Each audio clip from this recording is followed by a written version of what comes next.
வணக்கம் நலம் தானா வியூவர்ஸ். இன்னைக்கு அவல் வச்சு ஆவி உருண்டை செய்ய போகிறோம். ஆவி உருண்டை பாம்.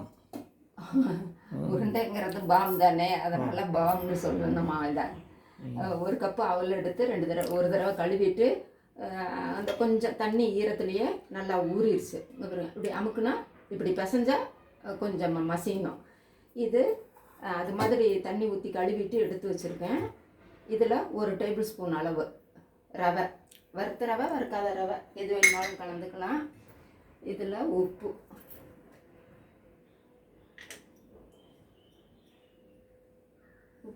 கொஞ்சமாக சேர்த்துக்கிறோம். இதில் கொத்தமல்லி நல்லா கழுவிட்டு பொடியாக அரிஞ்சது. நான் கொஞ்சம் கேரட்டு துருவி போட்டிருக்கேன். நம்ம சத்துக்கு சத்தமும் சேரும், சாப்பிட்றப்ப நல்லாயிருக்கும், டேஸ்ட்டாக இருக்கும். இது ஈவினிங் ஸ்நாக்கா? Evening snacks. இதை அவ்வளோ நல்லா கொஞ்சம் நல்லா பிசைஞ்சுக்கலாம். தயிர் ஊற்றி பிசையலாமே. இதில் தயிர் ஊற்றணும், கெட்டி தயிர். நல்லா தயிர் கெட்டி தயிராக இருந்தால் தண்ணி இல்லாமல் இருந்தால் தான் நல்லது. இதுக்கு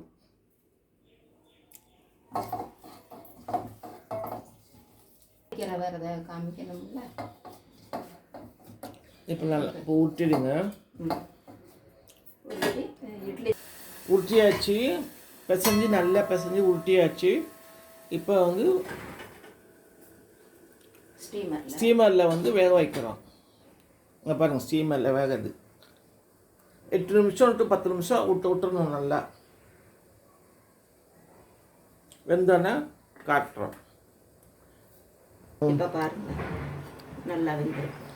அதுவும் இல்லாமல் அவள் சும்மா சாப்பிடக்கூடிய பொருள் தான், கொஞ்சம் சீக்கிரமே வந்துடும். இப்போ ஒரு சொட்டு இதில் எண்ணெய் ஊற்றணும். ஊற்றுனா அது ஒன்றோட ஒன்றும் ஒட்டாது, நல்லாயிருக்கும். நல்லா நிரம்பி அப்படி.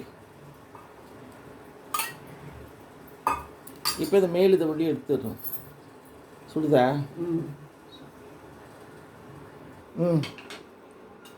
ஆவி உருண்டை எடுத்து ரெடியாக வச்சாச்சு.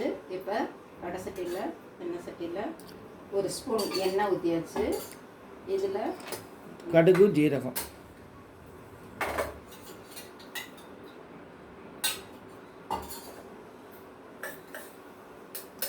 கடுகு போடுறது. எண்ணெய் காயிற டைமாக இருக்குது.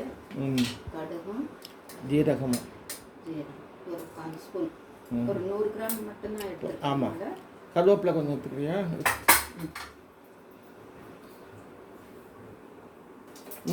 கருவேப்பிலை போட்டாச்சு. கொஞ்சம் மிளகாத்தூள்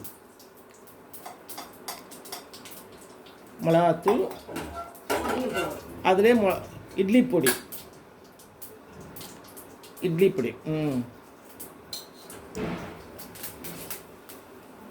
இது பெருங்காயம் போடுறதுனா போடு.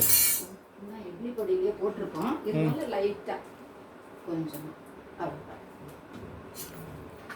இப்போ ஆஃப் பண்ணிடலாம். இப்போ இதில் போட்டுட்டு மெதுவாக கிண்டணும். ஆனால் கட்டியாக ஆயிருக்கும், இருந்தாலும் பாருங்கள் எல்லாம் சூப்பராக வந்து பாருங்கள். பார்க்கறதுக்கே டேஸ்டியாக இருக்கும். மிளகா பொடி நல்லா காரமாக சாப்பிட்றவங்க நிறையா போட்டுக்கலாம் போல. ஆமாம், இட்லி பொடியும் நம்ம போட்டுக்கலாம். இட்லி பொடி சாப்பிட்றவங்களுக்கும் நல்லா இருக்கும் தானே. ஒரு சிலர் இட்லி பொடியிலேயே நிறையா காரம் போடுவாங்க. நம்ம கொஞ்சம் கம்மியாக தான் போட்டுக்குவோம். பாருங்கள், நல்லா அழகாக வந்திருக்கு பாருங்கள். நீங்களும் செஞ்சு பாருங்கள். நலம் தானா சேனலுக்கு சப்ஸ்கிரைப் பண்ணுங்கள், பெல் பட்டனை அமுக்குங்க மறந்துடாமல். இது பாருங்கள் எப்படி எவ்வளோ நல்லா வந்துருப்பாங்க. பொடி இன்னும் கொஞ்சம் தூவி வேணும்னாலும் தூவிக்கோங்க. தேங்காய் பூ போடலாம் வேண்டாம், ஆனால் பொடி போட்டு காரம் தானே. ஆமாம், அதனால் தேங்காய் பூ போடுறாங்க. நீங்களும் செஞ்சு பாருங்கள். நலம் தானா சேனலுக்கு சப்ஸ்கிரைப் பண்ணுங்கள்.